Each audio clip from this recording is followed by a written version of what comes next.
Hello class, I would like to welcome you back to our team members Heather Kruger, Stephen Monette, Parker Murray, and Daniel Shook. We are Team L.E.A.D, and this is the analysis of our admired leaders. Our objectives for this assignment were to use conversational interviews to compare commonalities and differences across leaders, and then collaborate to gain a better understanding of how our admired leaders influence our personal views on leadership. Before our interviews, Team L.E.A.D created an interview guideline of 5 questions.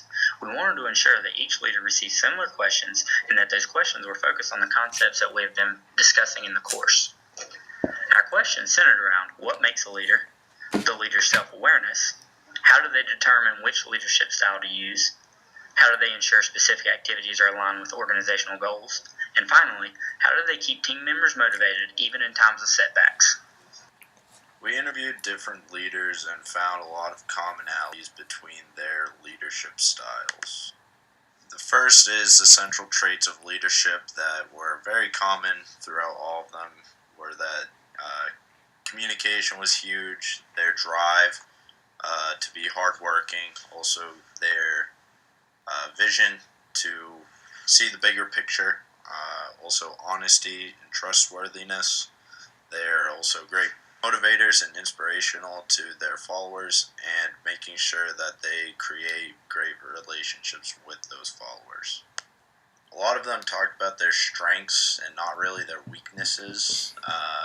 The inclusion to make sure that others are involved in decision making was one.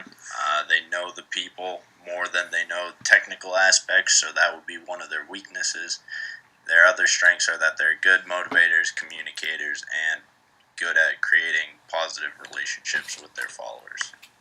Many of them use a supportive leadership style, so they're focused on having a team approach, attentive to the team, and then knowing the team members' strengths and weaknesses are all included in supportive rather than a directive approach.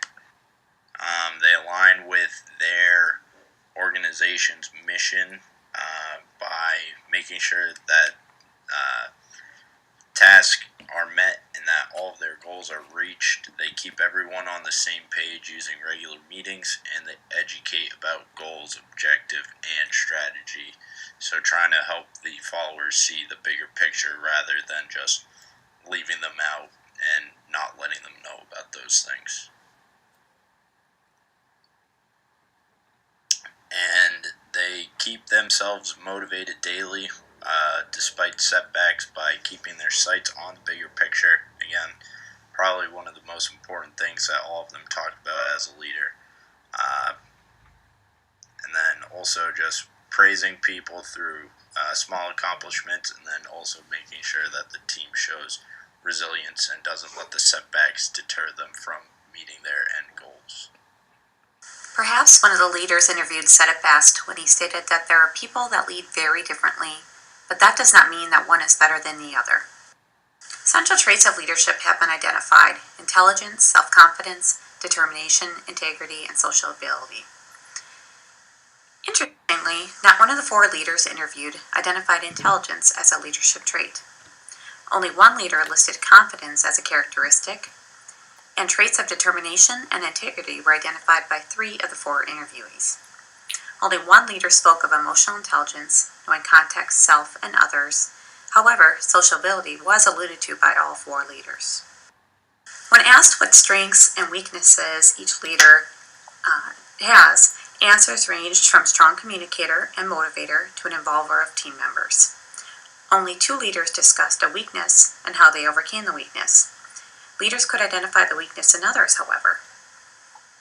Based on the interviews, leaders are servant leaders, described as leading with integrity, emotional intelligence, and with value in the team process.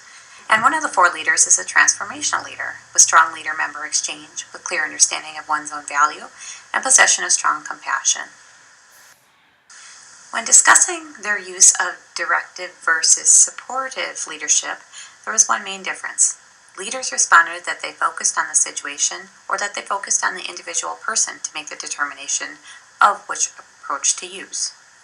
2 leaders supported the path goal theory of leadership, in which A directive approach is more effective with ambiguous tasks, and a supportive approach is more effective with repetitive tasks. Two of the leaders interviewed seemed to support the situational approach to leadership, where the directive or supportive behavior of a leader is determined by the level of motivation and competency of the follower. One large difference seemed to be related to servant leader versus transformational leadership. The servant leaders lead their teams to the mission by empowering through teaching and holding goal-oriented meetings regularly. The transformational leader surrounded oneself with team members who already held the same values and support for the mission. Holding people accountable to the mission versus hiring the people who have passion for the mission is a major difference in leadership answers. A few parts of this analysis stood out to our team and really went against some of the things that we have previously held to believe is true for leadership. So a couple of the things that were most striking to us out of the analysis of our leadership was the fact that not one of the leaders, when asked about their strengths, identified intelligence as one of their key strengths. So this was surprising because previously in different books and theories we had learned that intelligence was one of the most prevalent thoughts of leaders. So the second thing was how important sociability and emotional intelligence is as opposed to cognitive intelligence. So basically everything that we've seen can be boiled down into the phrase really learn the individuals of your organization or team and you will find success. So this speaks to the how important emotional intelligence is to the leaders and how sociability is and how much we can use that to improve our own leadership. One other thing was motivation theories and kind of a deeper look into those. And before you can, we've been taught to look at different aspects of each individual team member and say, okay, they do this, then we can motivate them this way. But we've learned from these interviews that there's a lot more minutia to seeing what motivates people. And then self-awareness, kind of discovering that self-awareness is hard even still for these established leaders that we look up to. So, and we think as a team that studying these theories as opposed to really, using them in practice will help us to have self-awareness of the fact that these practices are here and how we can blend them together to use them instead of using each individual theory separately. And so pretty much all this boils down to what we kind of, how it affected our personal model is leadership is not a one-size-fits-all.